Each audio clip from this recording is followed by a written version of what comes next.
Hey guys, welcome to the Daily Devo. Today we're going to be talking about Galatians 6 verse 7.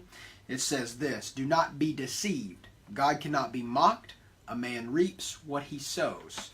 And then we're also going to talk about James chapter 4 verse 17. And it says this, "If anyone then knows the good they ought to do and doesn't do it, it is a sin for them." So growing up, I thought that the word consequences was so negative. I didn't want consequences for anything. I didn't want to experience consequences. I didn't think that consequences was anything other than punishment.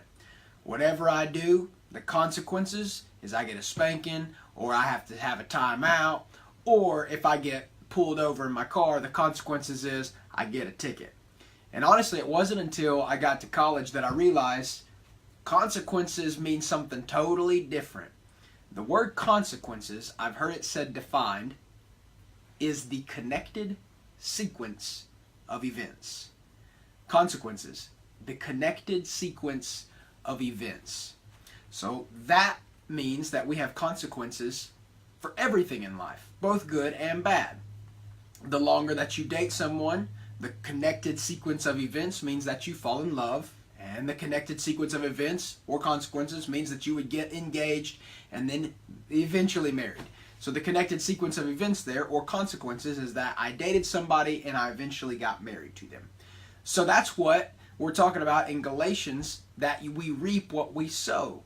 If we're sowing seeds outside of tomato plants, then we're going to reap them, because the connected sequence of events is the event is we sow the seed. And the next event that's connected to the seed is that it sprouts. And then the next event that is connected to the sprout is the fruit. So the consequences of sowing a tomato seed is we reap a tomato. In anything else, the connected sequence of event is our consequences that we receive, both good or bad.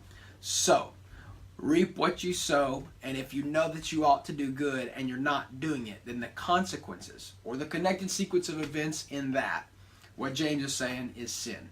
So today, think about how things are connecting in your life. What are you reaping and sowing? And what are you doing that's good, that you should stay doing that's good? That's the Daily Devo, and we'll see you soon.